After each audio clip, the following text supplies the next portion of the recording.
గత కొన్ని రోజులుగా తిరుపతిలోని అధికారులు హిందుత్వానికి వ్యతిరేకంగా పనిచేస్తున్నారా, లేకపోతే ఈ తిరుపతి పొరపాటున ఏమన్నా బంగ్లాదేశ్ పాకిస్తాన్లో కలిసిపోయిందా అని ఒక బాధ కలుగుతుందండి. కారణం ఏమిరా అంటే, దీపావళి పండుగ ప్రతి హిందువుకి ప్రపంచవ్యాప్తంగా దీపావళి పండుగ ఎంతో అంగరంగ వైభవంగా ప్రతి కుటుంబం తను కష్టపడి సంపాదించిన ప్రతి పైసా దీపావళి పండుగ ఏ పండుగ ఖర్చు పెట్టిన పండుగ పైన దీపావళి పండుగ ఖర్చు పెడతారు.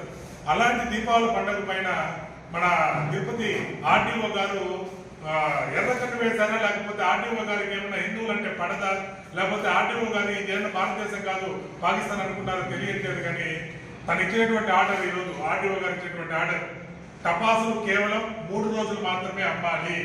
అది 17, 18, 19 తేదీలు మాత్రమే అమ్మాలి. 19 తేదీ నుంచి టపాసులు అమ్మకూడదు సాయంత్రం నుంచి అని ఒక ఆర్డర్ ఇచ్చాడు. పండగ వచ్చి 20వ తేదీ, 21వ తేదీ. 20వ తేదీ నరక చతుర్దశి, 21 దీపావళి. ఈ 2 రోజులు పండగ ఉంటే పండగ రోజుల టపాసులు అమ్మకూడదు అంటే, ఈ రోజు వరకు ప్రభుత్వ ఉద్యోగం చాలా మంది డ్యూటీ చేస్తూ ఉంటారు. అంతకు మన మీడియా మిత్రులే ఉన్నారు, వారికి కూడా ఈరోజు డ్యూటీ ఉంది, రేపు లీవ్ మీడియా మిత్రులు కూడా. వారి కుటుంబ సమేతంగా వెళ్ళి టపాసులు కొనుక్కోవాలని అంటే షాపులు లేకపోతే ఏ ఊరికి వెళ్ళి కొనుక్కోవాలి? ఈ ఆర్డర్ కేవలం తిరుపతికి మాత్రమే ఉందా? రాష్ట్రం మొత్తం ఏమన్నా ఇది గవర్నమెంట్ ఆర్డర్? ఆర్డీఓ అత్యుత్సాహంతో ఆర్డర్ ఇచ్చాడా, లేదంటే గవర్నమెంట్ ఈ ఆర్డర్ ఇచ్చిందా? ఆర్డీఓ గారు కొంతమంది అధికారులు చేస్తున్న పని ఎలా ఉందంటే, కూటమి ప్రభుత్వంపై బురద చల్లేటట్లుంది. కూటమి ప్రభుత్వంపై ప్రజలకు చాలా విరక్తి కలిగేటట్లు కొన్ని ఆర్డర్లు ఇస్తున్నారు హిందుత్వం పైన. ఇది చాలా బాధాకరమైన విషయం. దయచేసి వెంటనే ఆర్డీఓ గారు ఏదైతే ఆర్డర్ ఇచ్చారో ఈ ఆర్డర్ని తక్షణమే ఉపసంహరించాలి. వెంటనే అట్లీస్ట్ 21వ తేదీ సాయంత్రం వరకు, మామూలుగా పండగ అయిన మరుసటి రోజు వరకు పర్మిషన్ ఉండాలి. ఎందుకంటే అయిపోయిన తర్వాత వాళ్ళు క్లీన్ చేయాలంటే ఒక రోజు పడుతుంది. ఆ మాత్రం ఆలోచించకుండా పండగ ముందు రోజు వరకే టపాసులు అమ్మాలి, తర్వాత అమ్మకూడదని చెప్పడం ఇది చాలా బాధాకరం. గతంలో కూడా తిరుపతిలో వినాయక చవితికి టపాసులు అమ్మకూడదని ఒక ఆర్డర్ ఇచ్చారు. ఇది కేవలం తిరుపతికి మాత్రమే ఆర్డర్. ఎందుకు? ప్రపంచ ప్రఖ్యాతి కలిగినటువంటి పుణ్యక్షేత్రమైన ఈ కలియుగ దైవం వెలిసినటువంటి ఈ తిరుపతి తిరుమలలో ఇలాంటి ఆర్డర్లు హిందువులకు వ్యతిరేకంగా ఎందుకు వస్తున్నాయి? మళ్ళీ ప్రజలంతా నిరసన తెలియజేస్తే తర్వాత వినాయక చవితికి టపాసులు అమ్ముకోవచ్చని మళ్ళీ ఆర్డర్ ఇచ్చారు. ఇప్పుడు కేవలం రేపు ఎల్లుండి పండగ పెట్టుకుంటే ఈ రోజు వరకే టపాసులు అమ్మాలి అని అంటే వాళ్ళందరూ ఏం కావాలి? వ్యాపారస్తులు ఏం కావాలి? అది వ్యాపారస్తులు పక్కన పెడితే హిందువుల యొక్క మనోభావాలు ఏం కావాలి? వాళ్ళ పండగ ఏం కావాలి? ఇది ఎంతవరకు భావ్యం?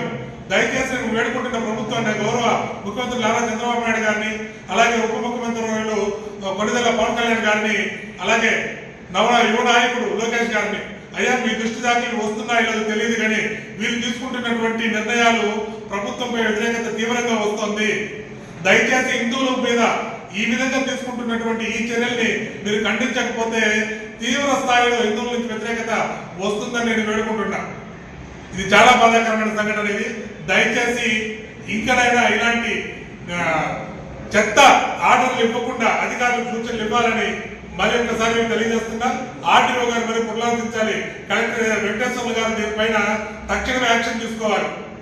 ఐఏఎస్ గారు వెంకటేశ్వర సార్ ఒక్కసారి దీన్ని ఒకసారి పునరాలోచించండి, మీకు కూడా ఈ సమాచారం అందుతుంది. దయచేసి పండగ అయిన మరుసటి రోజు వరకు మీరు అనుమతులు ఇవ్వాలని, ఎవరికి ప్రతి భక్తుడికి ప్రతి హిందువుకి ఎటువంటి ఇబ్బంది లేకుండా చూడాలని. ఇంకా చెప్పాల్సింది ఏంటంటే, ఈ దీపావళి అనేది కుల మతాలకు అతీతంగా కూడా చేసుకుంటారు. చాలా మంది ముస్లింలు, క్రిస్టియన్లు కూడా టపాసులు కాల్చి వాళ్ళ ఆనందం పొందుతూ ఉంటారు. కావాలంటే మీరు వెళ్ళి టపాసులు షాపుల దగ్గర చూడండి. నేను కూడా పొద్దున్న చూశాను, కొన్ని ముస్లిం కుటుంబాలు కూడా వచ్చి టపాసులు కొనుక్కొని పోతున్నాయి, వాళ్ళ పిల్లలు తీసుకుపోతున్నాయి. ఇంత సామరస్యాన్ని పెంచే, ఇంత మంచితనాన్ని పెంచే ఈ పండుగ మీద అధికారి ఈ విధంగా బిహేవ్ చేయడం చాలా బాధాకరంగా ఉంది. అన్ని మతాలు కలిసి చేసుకున్న పండుగ ఏదైనా ఉందంటే ప్రపంచంలో ఆనందంగా టపాసులు కాల్చడమే.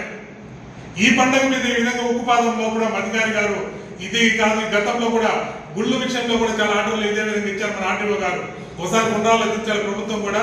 దయచేసి ఇంకొకసారి ఈ విధంగా హిందువులకు మనోభావాలు దెబ్బతినకుండా వారి యొక్క హిందుత్వాన్ని, పండగల్ని, మా హిందువుల యొక్క మనోభావాన్ని కాపాడాలని నేను ప్రభుత్వాన్ని సవినయంగా ప్రాధాన్యపడుతున్నా. ఓం నమః శివాయ. గోవిందా గోవిందా.